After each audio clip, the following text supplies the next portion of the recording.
All right, I'm gonna keep it real short and sweet today, just because, yeah, I'm just feeling really fatigued and tired today and whatnot. But basically today, I woke up probably later than I should have again. I ate a dozen eggs and then a little bit under a pound of steak, which was so good, dude. I got like budget steak at the grocery store, and then I cooked it up and I actually got a really good crust on it, so I was actually pretty happy. I think I undercooked it a little bit. It was a little bit like rare, to be honest, from what I prefer, but that's fine. It still tasted pretty good, so I'm not complaining too much. I was going to record the workout today, but since I had eggs for breakfast, that kind of delayed me getting to the gym from when I should have been at the gym.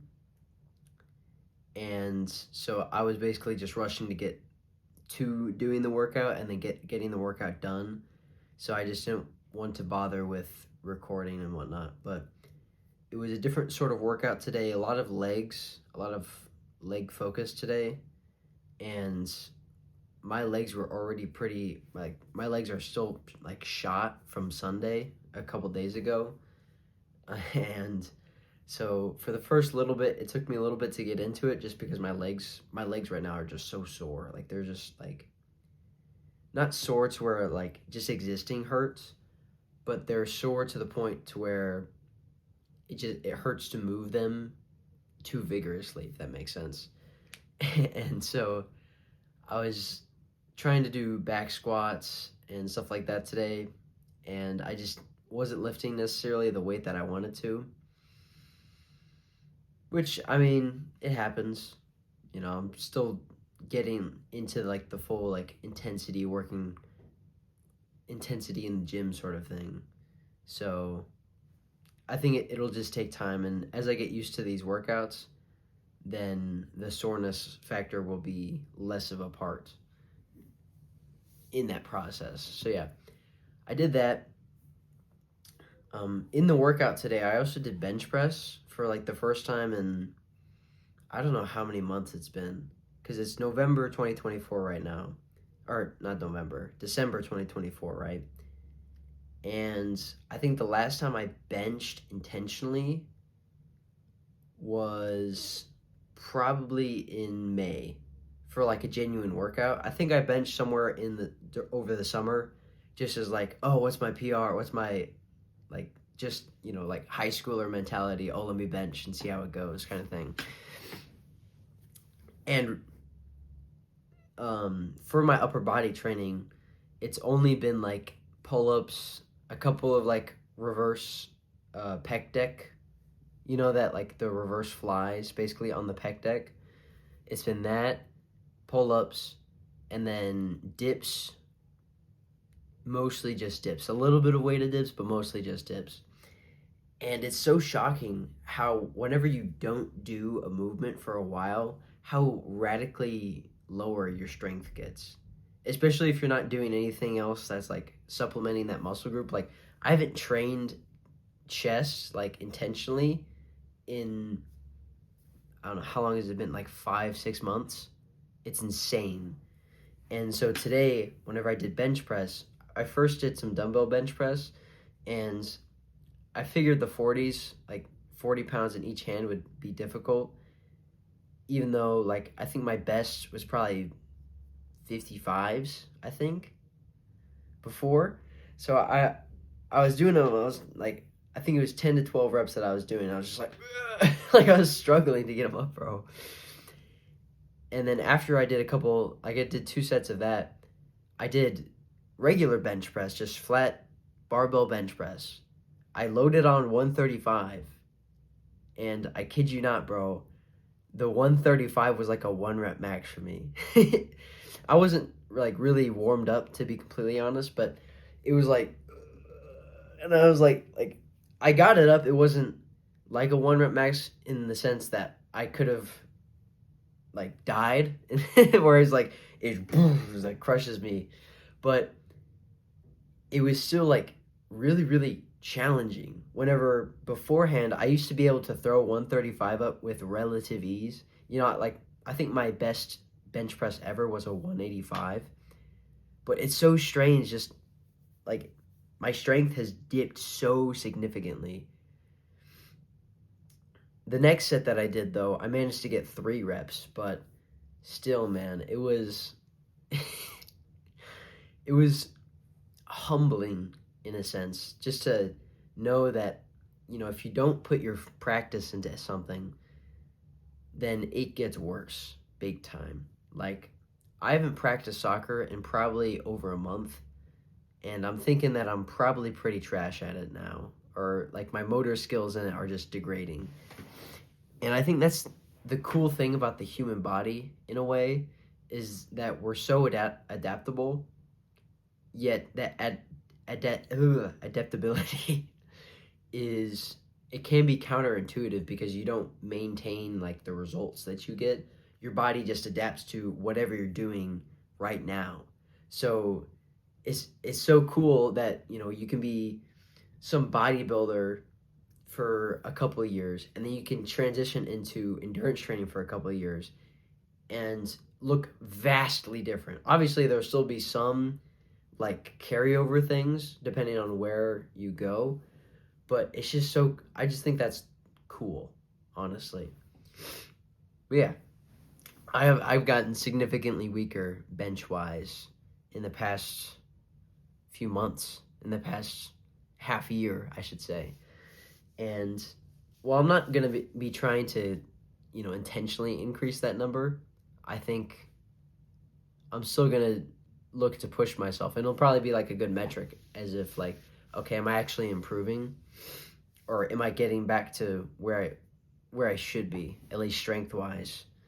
So I think, actually I don't think, I don't know where I was going with that. But yeah, that's what happened on the training side of things today. My club track got postponed till tomorrow, which is actually really annoying for me because I have this whole schedule, like workout schedule planned out. And tomorrow I'm doing a tempo run for like 7 miles ish is the estimated distance that I'll go. That's that's kind of annoying because that was like the only thing that I was planning on doing tomorrow, besides like school and whatnot. So yeah, we'll see how it goes. I'm thinking what I might do is I'll do the tempo run in the morning, go to school, come home from school, eat some food, whatever, and then go to club track after that. I think I might do that just because I don't know if the club track workout will be too crazy or not. But that remains to be determined. I might actually just not go to the practice tomorrow and just do my tempo run instead, because I think that workout's going to make me more better, if that makes sense. It's going to improve me more than going to club track. But yeah, and so just kind of trying to weigh those two options out. But with that being said, I don't know if I've really learned anything crazy today. Yeah, that's kind of disappointing, honestly, when you look back at your day and you really haven't like learned any specific lessons, or you can't look back and say, oh yeah, I practiced this one sort of skill. I kind of was on autopilot today. If there is something that I could say I kind of like gained a little bit of insight from, is I was reading Unscripted a little bit earlier. This book by MJ DeMarco, this one. And I'm on the later chapters, but it's talking about the commandment of need, I think, for business and stuff like that. The commandment for need, like there needs to be a need for the business for it to be, successful or whatnot. Like there needs to be what he called the value skew. What I found interesting was after I stopped reading that, is I went and I looked at the business idea that I had, right? So the business idea that has been like kind of floating around in my brain for a little bit, but I've been having a lot of doubts about because I'm 17. I'm not very like educated in the topic, but it's like regenerative agriculture replication, basically. Like basically just like the business idea that I have in my mind would basically be like helping farmers who want to change their farms, help and help them do that to a regenerative model, and then kind of like systematize the process and make it easier for them, that sort of thing. And so it was funny because in this book he talked about a few like myths in terms of like need and whatnot, where it's like the crowded room where you think you have this great idea, but then you go and you look at it, and then you start to think, oh man, there's already people doing this. And that's the exact thought that came into my mind whenever, like, because I read that, I was like, okay, now I'm gonna go look it up. The thought of like, oh, there's genuine, like there's whole ass companies doing this already, and I'm, me. It just sows that seed of doubt, you know, and it's kind of discouraging. But he also said it was sort of a myth, but you do have to provide some sort of value, something that's maybe not different, but just better, improvement upon that service that the other guy's already giving. So I didn't even know if I was going to pursue it in the first place, but I don't know, man. It's just more doubt in my mind, I guess. Maybe it wasn't the smartest decision to do that. I think I wanted to come up with something else though for a business idea. Because another commandment that he mentioned in this book is the commandment of entry and the commandment of control. And basically on YouTube, the thing that I'm going to be posting this on, or Spotify, which I'll most likely be doing like a podcast on, it even though there's a very like it's not a very high chance because I'm most likely not going to talk about like controversial things, but that that control, right? Imagine I blow up and I become the most famous YouTuber ever. But then YouTube says, you know what? I don't like what you said whenever you were 15 years old. So they just like delete my channel. Whoops, there goes the revenue stream from YouTube, anyways, unless I were to, have some sort of like other platforms.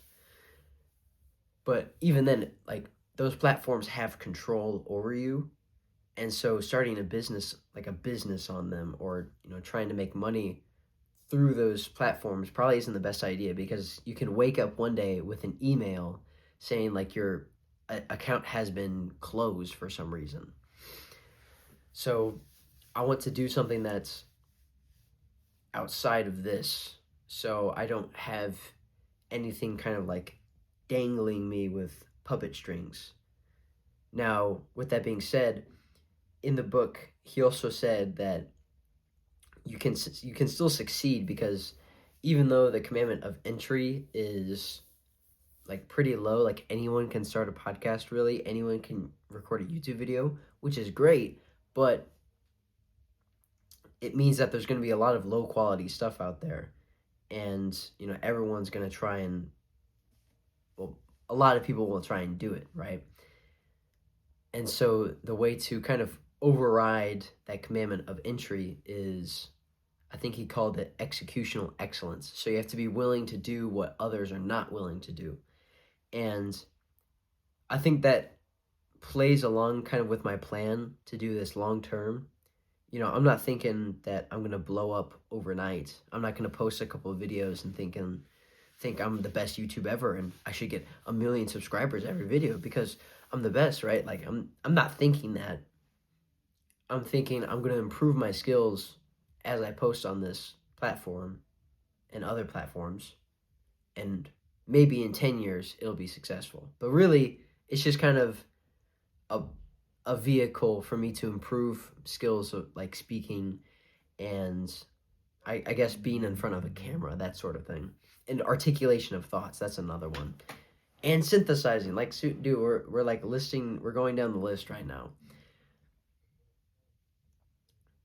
There's a lot of things that I can learn from doing this. And so success isn't like the priority from this. It's mostly just skill acquisition. I think that's the most important aspect of it. And that's technically doing something different than everyone else. Because, everyone can make like some whack content like, oh, like I had Starbucks coffee today. But it's not anything of like substance. And so I'm hoping that me sharing this is something of substance. It could be not, but at least I'm improving my skills this way. And so, like, going back to my point there, I want to build something that's not tied to anything that can be like destroyed, if that makes sense.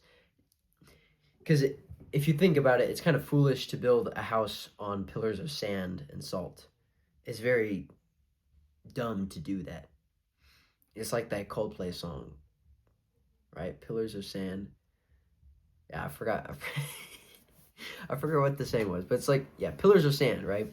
You don't want to build your house on pillars of sand. That'd just be stupid because they're going to fall and you're not going to have a house anymore, right? And so I get having a brand and like a personal brand, social media image, but that's not the priority. Priority, I think, is to just be as skilled as possible and to have something that's solid that will get you somewhere in life. I think. Again, I don't really know that much, to be honest. But yeah, those are just some of my thoughts and a little bit of, oh, frick, my hip. Oh, I'm hurt. I'm not going to make it to the 800-meter state final. No. Just kidding. I will because I'm him. We'll see. But yeah, that's just kind of a little bit of the synthesis that I've got from Unscripted. Hopefully that will encode into my brain a little bit more because I said that, and hopefully maybe you learn something as well, because that would be a win-win, because when you teach, you learn. So yeah, that's all I got. This probably wasn't the shortest video, but it is what it is. I know I said I'd keep it short, but you know me, I like yapping. I'll see you in the next one, bro. Be better and have a W day.